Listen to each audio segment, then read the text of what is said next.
समाचार चैनलों को यह याद रखना होगा कि उनकी प्राथमिक जवाबदेही जनता के प्रति है, न कि कारपोरेट प्रायोजकों या सत्ता के गलियारों के प्रति।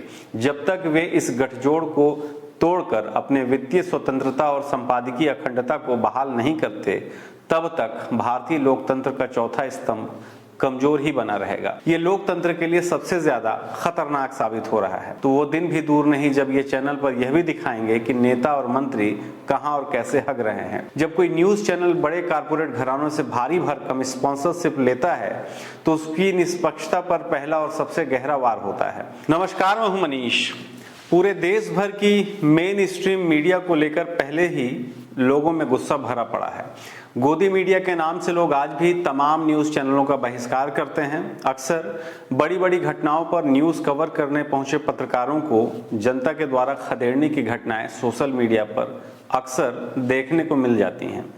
अब इन न्यूज चैनल और अखबारों की विश्वसनीयता पर ग्राम पंचायत स्तर पर भी चर्चाएं खूब हो रही हैं। बड़े बड़े कोयला कारोबारी, कबाड़ कारोबारी, गुटखा, पान मसाला से लेकर स्वास्थ्य और शिक्षा के क्षेत्र में अवैध धंधा करने वालों ने अपने धंधे को बढ़ाने के लिए मीडिया का बढ़िया इस्तेमाल सीख लिया है और न्यूज चैनल या अखबार की दुकान खोलकर सरकार की चापलूसी करने सरकारी विज्ञापन बटोर रहे हैं। पर दिक्कत यह है कि ये मीडिया हाउस आम जनता के साथ उनकी भावनाओं के साथ खिलवाड़ करने पे तुली हुई है।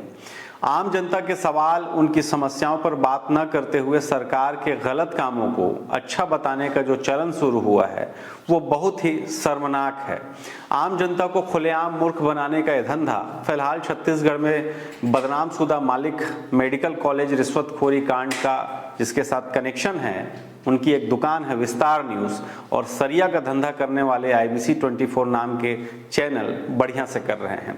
सरकार लोगों की जल जंगल जमीन लूटे पड़ी है, हर तरफ हाहाकार मचा है। इधर इन चैनलों की जैसे लॉटरी लग गई है। इन्होंने सरकार की चापलूसी का धंधा तेज कर दिया है। प्राकृतिक संसाधनों का दोहन करने वालों से आर्थिक सहयोग लेकर उनको प्रायोजक बनाकर सरकार के गलत कृत्य को सही बताने और दर्शकों को गुमराह करने का इन्होंने एकदम से ठेका ले लिया है। ये लोकतंत्र के लिए सबसे ज्यादा खतरनाक साबित हो रहा है। हम ये बात ऐसे ही नहीं कह रहे हैं, पर्दे में रहकर तो हर चैनल यही कर रहा है, पर यहाँ पर IBC नाम के एक चैनल ने तो हदें पार कर दी। अभी लोगों की जल जंगल जमीन को अधिग्रहण के नाम पर लूटने के कारण पूरे प्रदेश में बवाल मचा हुआ है। इन्हें लूटने वाले कारपोरेट कंपनियों का एक तरफ छत्तीसगढ़ की जनता खुलकर विरोध कर रही है, वहीं दूसरी तरफ से न्यूज चैनल ऐसे प्रोग्राम करा रही है जहां पर सरकार के नेता मंत्री बड़े शान से मंच पर बैठकर छत्तीसगढ़ में विकास की नई परिभाषा बता रहे हैं। झूठी तारीफ कर सीधे जनता के गुस्से वाली आग में हवन का काम कर रहे हैं। छत्तीसगढ़ में अडानी, SCCL और प्रकाश इंडस्ट्रीज जो बड़े कोयला कारोबारी हैं, जिन पर सबसे ज्यादा जंगलों को बर्बाद करने का आरोप है, बाकायदे उनके पैसे से न्यूज चैनल अपनी दुकान चला रहे हैं। और यही IBC न्यूज बाकायदा अपने आमंत्रण पत्र में लिखता है कि ये न्यूज चैनल सदैव विकास परक पत्रकारिता के लिए समर्पित रहा है। हद है, न जाने कौन सी विकास की बात कर रहे हैं। वहीं आम चूस कर काट कर खाते हैं जैसे राष्ट्रीय सवाल से प्रेरणा लेकर मध्य प्रदेश छत्तीसगढ़ में अपनी दुकान चला रहे विस्तार न्यूज ने दिखाया था कि प्रदेश के मुख्यमंत्री से लेकर तमाम मंत्री की थाली में क्या क्या परोसा जा रहा है, वो क्या क्या खा रहे हैं। जनता देखना चाहती है मुख्यमंत्री खाते क्या क्या है। लाल भाजी है ये। अगर अब समय रहते ऐसी खबरों का प्रतिरोध नहीं हुआ तो वो दिन भी दूर नहीं जब ये चैनल पर यह भी दिखाएंगे कि नेता और मंत्री कहां और कैसे हग रहे हैं। दरअसल जब पत्रकारिता इवेंट मैनेजमेंट बन जाती है तो ये सब आम बात हो जाता है। भारत जैसे जीवंत लोकतंत्र में मीडिया को चौथा स्तंभ माना जाता है, जिसका मुख्य कार्य सत्ता से सवाल पूछना और जनता को निष्पक्ष जानकारी देना है। लेकिन वर्तमान में कई बड़े समाचार चैनलों के द्वारा आयोजित किए जाने वाले कॉन्क्लेव और समिट की प्रकृति ने इस स्तंभ की नींव को हिलाकर रख दिया है। जब कोई न्यूज चैनल बड़े कारपोरेट घरानों से भारी भरकम स्पॉन्सरशिप लेता है तो उसकी निष्पक्षता पर पहला और सबसे गहरा वार होता है। यह सिर्फ एक वित्तीय लेन देन नहीं, इसके कारण अघोषित प्रायोजक कंपनी से संबंधित कोई भी नकारात्मक खबर चैनल से गायब हो जाती है या उसे नरम कर दिया जाता है।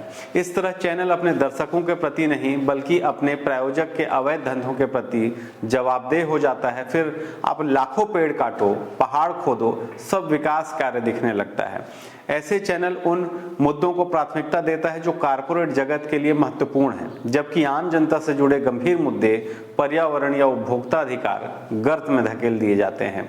इन कार्यक्रमों की सबसे खतरनाक बात यह होती है कि इनमें सत्ता पक्ष के मंत्रियों, मुख्यमंत्रियों और शीर्ष नेताओं को मुख्य वक्ता या सम्मानित अतिथि के रूप में आमंत्रित किया जाता है। यह संयोग नहीं बल्कि एक सुनियोजित रणनीति है।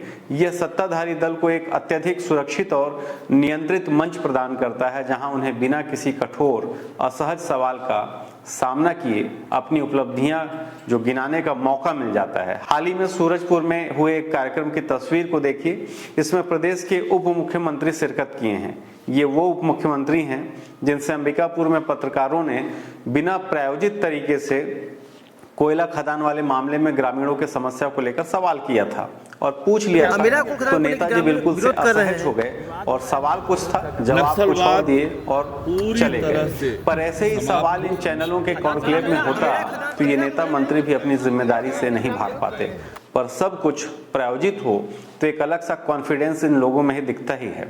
अक्सर देखिएगा कि टांग पर टांग रखकर मुस्कुराते हुए एंकर को जवाब देते हैं। दरअसल इन्हें ये बात पता होता है कि सामने वाला एंकर कोई उल्टा प्रश्न करेगा ही नहीं। चैनल के एंकर जो आमतौर पर डिबेट में आक्रामक दिखते हैं, इन इवेंट्स में विनम्र और प्रशंसात्मक हो जाते हैं। यह दिखाता है कि पत्रकारिता का उद्देश्य सत्य की खोज नहीं बल्कि संबंधों का पोषण बन गया है। इन आयोजनों को बौद्धिक विचार विमर्श का जामा पहनाया जाता है, जबकि वास्तविकता में यह कारपोरेट प्रायोजित सरकारी प्रचार होता है। इससे आम जनता के मन में भ्रम पैदा होता है कि चैनल निष्पक्ष रूप से सभी पक्षों को सुन रहा है। कोल इंडिया जैसी कंपनियां अपनी CSR गतिविधियों के तहत मीडिया संस्थानों या उनसे जुड़े कार्यक्रमों को फंड करती है, जिसका उपयोग इनके पक्ष में प्रायोजित खबरें दिखाने के लिए किया जाता है। दरअसल CSR फंड कंपनियों द्वारा अपने मुनाफे का एक हिस्सा सामाजिक, पर्यावरणीय और सामुदायिक विकास के कार्यों में लगाने के लिए रखा गया पैसा होता है, पर जो खुद ही पर्यावरण को नष्ट कर रहे हों उन्हें अब प्रशासन से लेकर सिर्फ मीडिया को ही मैनेज करना एकमात्र मुख्य काम रह जाता है और इसलिए इन न्यूज चैनलों की दुकान चल पड़ती है। इधर अखबारों की स्थिति भी वही है। जो पुलिस ग्रामीणों को मारती है, उस महिला पुलिस को झांसी की रानी बताने का काम करने में न्यूज चैनलों के अलावा अखबारों की भूमिका भी साफ दिखाई पड़ रही है कि वो कैसे कारपोरेट और प्रशासन की फेंकी हुई बोटियों से अपना और अपने मालिक का पेट भर रही हैं। समाचार चैनलों को यह याद रखना होगा कि उनकी प्राथमिक जवाबदेही जनता के प्रति है, न कि कारपोरेट प्रायोजकों या सत्ता के गलियारों के प्रति। जब तक वे इस गठजोड़ को तोड़कर अपने वित्तीय स्वतंत्रता और संपादकीय अखंडता को बहाल नहीं करते, तब तक भारतीय लोकतंत्र का चौथा स्तंभ कमजोर ही बना रहेगा। इसलिए इन दलाल किस्म के न्यूज की दुकानों का प्रतिरोध करना सीख जाइए, वरना ऐसे प्लेटफॉर्म पर आपको आपका छत्तीसगढ़ सबसे खुशहाल और विकसित राज्य के तौर पर ही दिखता रहेगा और भीतर से वो सबसे ज्यादा खोखला साबित होगा। शुक्रिया।